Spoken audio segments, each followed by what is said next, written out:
সকলো অসমবাসী ৰাইজ, সকলো জুবিনক ভাল পোৱা সকলোৱে, আমি সকলোৱে পৰিয়ালৰ জুবিনৰ ঘটনাটো আজি 5 মাহ পাৰ হৈ গ'ল, 6 মাহ চলি আছে এতিয়া।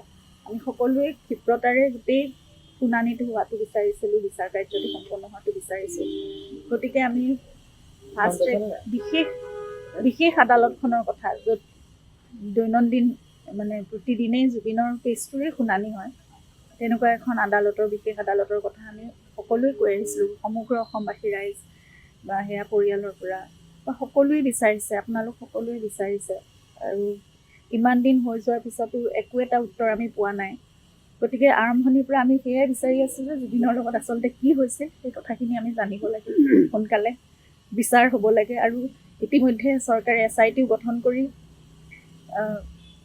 3 মাহৰ ভিতৰতে তেওঁলোকে চাৰ্জশ্বিটটো দাখিল কৰিছে। আৰু তেওঁলোকৰ আমিতো সেইটোৱে বিশ্বাস কৰিছোঁ, তেওঁলোকে কৈছে যে সমগ্ৰ খুব কটকটীয়াকৈ তদন্ত কৰি পেলাই তেওঁলোকে নিখুঁতভাৱে সাক্ষ্য প্ৰমাণৰ ওপৰত ভিত্তি কৰি দোষী সাব্যস্ত কৰিছে। ইতিমধ্যে আমি সকলোৱে সেইকাৰণে জানোৱেই দোষী কোন আৰু কেনেদৰে হৈছিল। মাননীয় মুখ্যমন্ত্ৰী মহোদয়েও বহুত আগৰ পৰা সেয়া বহুদিনৰ পৰা পৰিকল্পিত হত্যাকাণ্ড বুলি তেখেতেও কৈছে। গতিকে সকলোৱে সেই কথা SITও ইতিমধ্যে ঘোষণা কৰিছে। গতিকে গোটেই কথাবোৰ আমি জানোৱেই, সেইখিনি মাত্ৰ আদালতৰ মজিয়াত আমি একদম সঠিকভাৱে প্ৰতিষ্ঠা হোৱাটো আমি বিচাৰি আছিলোঁ ইমান দিনে।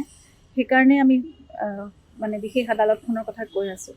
গতিকে সেয়া কালি ঘোষণা কৰা হৈছে। এতিয়া আমি বিচাৰোঁ যে সঠিকভাৱে সেয়াই অন্তৰ পৰা বিচাৰোঁ, সঠিকভাৱে আদালতত গোটেই কথাবোৰ প্ৰমাণিত হওক, সাক্ষ্য প্ৰমাণ যিমান কটকটীয়া ধৰণে পানী নসৰকা যিটো বিচাৰ কাৰ্য হ'ব পাৰে তেনেদৰে হওক। আৰু দোষীয়ে কঠোৰতকৈ কঠোৰতম শাস্তিখিনি অতি সোনকালে পাওক, সেইটোৱে। আৰু সঠিকভাৱে হওক সম্পূৰ্ণ বিচাৰ কাৰ্যটো। মই একেবাৰেই নিবিচাৰোঁ অভিযুক্তই জামিন পাওক, সেয়া আমি কোনোৱে নিবিচাৰোঁ। আচলতে সকলো অসমবাসীয়ে আমি জুবিনক ভাল পোৱা কোনেও আমি নিবিচাৰোঁ যে জামিন পাওক, মুক্ত আকাশৰ তললৈ ওলাই আহক, এনেকুৱা ধৰণৰ কথাবোৰ আমি নিবিচাৰোঁ। মাননীয় ন্যায়াধীশে সেইখিনি চাগে জুবিনৰ এই প্ৰসংগটো একদম বিশেষ এটা কেছ বুলি সদায় গ্ৰহণ কৰি সেইটো বিশেষভাৱে চাব আৰু মানে সদায় সঠিক দিশত সেইটো বিচাৰ হোৱাটোৱে আমি বিচাৰোঁ। আৰু কঠোৰতকৈ কঠোৰ যেনেকৈ মই সদায় কৈ আহিছোঁ যে অপূৰ্ব দানৱ বধ হ'ব লাগে। এতিয়া জুবিন গাৰ্গৰ নিচিনা এটা সত্তাৰ ক্ষেত্ৰত এনেকুৱা হৈ যোৱাটো আমি কোনো আজিলৈকে গ্ৰহণ কৰিব পৰা নাই, মানিব পৰা নাই। গতিকে সেয়া শাস্তি যদি জুবিন গাৰ্গৰ লগত নহয় ন্যায় প্ৰদান অতি সোনকালে আৰু সঠিক দিশত, তেনেহ'লে ন্যায় ব্যৱস্থাৰ ওপৰত আমাৰ ভৰসা ক'ত থাকিব। আমিতো এতিয়াও বহুত ধৈৰ্যৰে আমি সদায় দেশৰ ন্যায়ৰ ওপৰত আমি আস্থা ৰাখি আমি আগবাঢ়িছোঁ। গতিকে সেই আস্থা আমাৰ কোটি কোটি জনতাৰ আস্থা, আমাৰ বিশ্বাস যাতে সদায় অব্যাহত তেনেদৰে ৰাখিব পাৰোঁ। আৰু জুবিন গাৰ্গক ন্যায় দিয়া দেখিলে আমি সকলোৱে এটা উত্তৰ পাম, আমি গতি পাম, আমাৰ সুস্থিৰতা পাম। আমি বহুত অশান্তিত আছোঁ, সকলোৱে একদম অস্থিৰ হৈ আছে গোটেই অসমখন। গতিকে সেই সুস্থিৰতা ঘূৰি আহক। তাৰপিছতো কালিৰ দিনটোত এটা বেয়া খবৰ বুলি ক'লে যে সিদ্ধাৰ্থৰ সময়ত যিটো পানীৰ ফেক্টৰী আছে খুলি দিবলৈ মানে দিয়া হৈছে, যিহেতু SIT এটা ৰিপৰ্ট দিছিল যে জুবিন গাৰ্গৰ টকাই তাত খৰচ কৰা হৈছে। হয়, সেই কথাটো সেইটো কথা লৈ মানে মই বুজি পোৱা নাই সেইটো কিয় হ'ল। আৰু ইমান দিনে সেই কথাটো মানে ৰখুৱাই হৈছিল। আৰু সিদ্ধাৰ্থৰ ফ্লেটটো যিটো সেইটো ক্ষেত্ৰতো সেইখিনি মানে ৰখা হৈছিল সেইটো। কিন্তু এতিয়া মহাবিৰকুৱে কিয় সেইটো পাৰ্মিশ্যন পালে হাইকোৰ্টৰ পৰা, সেই কথাটো আমাৰ কাৰণেও এটা বৰ প্ৰশ্ন উত্থাপন হৈছে। সকলোৱে সেই কথাটো বিচৰা আমি কোনেও নাছিলোঁ। আৰু এইখিনি কথা এতিয়া প্ৰকাশ হৈছে। জুবিন গাৰ্গ সেই 1 কোটি 10 লাখ টকাৰ সিদ্ধাৰ্থে তাত ইনভেষ্ট কৰিছে বুলি লিখিছে, সেইখিনিও জুবিন গাৰ্গৰে টকা বুলি। আৰু SITয়েতো চাৰ্জশ্বিটখনত বহুত হিচাপো দেখুৱাইছে যে কেনেধৰণে টকা আত্মসাৎ কৰিছে জুবিনৰ। গতিকে ইমানবোৰৰ পিছতো সেইখিনি সঠিক বিচাৰ আচলতে হ'ব লাগে। যদি জুবিনৰ টকাৰে সেইখিনি ইমানখিনি কৰিছে, কাৰণ সিদ্ধাৰ্থৰ ইমানখিনি সামৰ্থ্য আছে বুলি আমি কেতিয়াও নাভাবোঁ। আৰু এই কথাবোৰ আমি কোনেও যেনেকৈ জনাই নাছিলোঁ যে সিদ্ধাৰ্থই এনেকৈ ইনভেষ্ট কৰিছে, নিজৰ বিজনেছ প্ৰতিষ্ঠা কৰিছে। গতিকে এইবোৰ নজনাকৈ হোৱা কথা। এই কথাবোৰ উচিত তদন্ত হৈ আচলতে বস্তুটো এনেকৈ পাৰ্মিশ্যন এটা পাব বুলি আমি কেতিয়াও ভবা নাছিলোঁ। 2 তাৰিখে যিহেতু শুনানি আছে, আপোনালোকে নতুনকৈ কিবা সেই বিষয়টোৰ ওপৰত কিবা আপোনাৰ আবেদন কিবা কৰিব নেকি? সেইখিনি মানে আমাৰ চাগে প্ৰজিকিউশ্যনে সেইখিনি কৰিবই। তেওঁলোকে 2 তাৰিখে কি হয় আদালতলৈ আমি যামেই। আৰু আচলতে সেয়া চৰকাৰে আৰু গোটেই কেছটো আচলতে অসম চৰকাৰ আৰু অভিযুক্ত কেইটাৰ মাজত হৈ আছে। গতিকে সেয়া জুবিন গাৰ্গ ভাৰ্চেছ বা জুবিন গাৰ্গৰ ফেমিলি ভাৰ্চেছ একিউজ নহয়।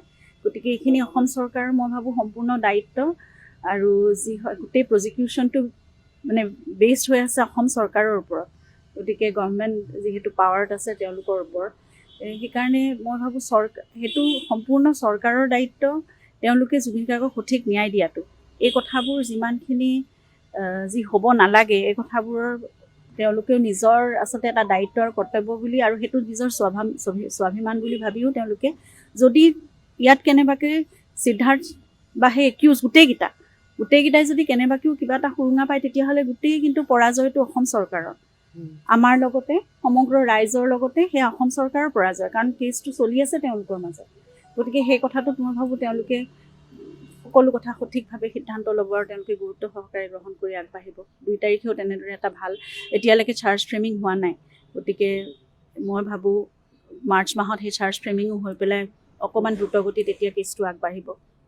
বাইদেউ, জুবিন ক্ষেত্ৰ এতিয়া কাম কাজ কেনেধৰণে আগবাঢ়িব অনাগত সময়ত? আমাক একো জনোৱা নাই এতিয়া, আৰু আমি বিচাৰোঁ ঠিককৈ হওক, কনষ্ট্ৰাকশ্যনৰ কামবোৰ অন্ততঃ হওক, কাৰণ বাৰিষা আহি আছে, এতিয়া বৰষুণ হ'বলৈ বেছি দিন নাই, আৰু বোকা মাটি গোটেই তাত খোজ দিব নোৱাৰা অৱস্থা হ'ব, পাহাৰৰ মাটি পানী বাগৰি আহিব, একেবাৰে খুব কদৰ্যময় পৰিৱেশ এটা হ'ব যদি এতিয়াই সেইখিনি ভালদৰে কিবা এটা পদক্ষেপ নলয়। সেইকাৰণে আমি বাৰে বাৰে অনুৰোধো জনাই আছিলোঁ। আমি যেতিয়া জানিব বিচাৰোঁ এতিয়া কি কৰিব বিচাৰিছে, অন্ততঃ মানুহ যাব পৰাকৈ সেইখিনি চাফ চিকুণ হৈ থকাও নাছিলে আগতে, এতিয়া বহুতখিনি বাৰু সকলোৱে কোৱাৰ পিছত অলপ ঠিক হৈছে, কিন্তু কনষ্ট্ৰাকশ্যনৰ কামবোৰ এতিয়া হ'ব লাগে। এতিয়া যদি নহয় কিন্তু বৰ বেয়া অৱস্থালৈ যাবগৈ। আৰু আমি পৰিয়ালৰ ফালৰ পৰা জুবিন ক্ষেত্ৰখন মানে এখন বিশেষ স্থান হৈ থাকক বুলি ভাবোঁ। এখন সকলোৱে এতিয়া সেয়া অকল পৰ্যটনভূমি বা এখন তীৰ্থস্থান এনেকুৱাই হৈ পৰিছে, আৰু দেশ বিদেশৰ পৰা বহুত লোক আহে এতিয়া। গতিকে জুবিন ক্ষেত্ৰখনো তেওঁলোকৰ নিজৰ এক দায়িত্ব আচলতে।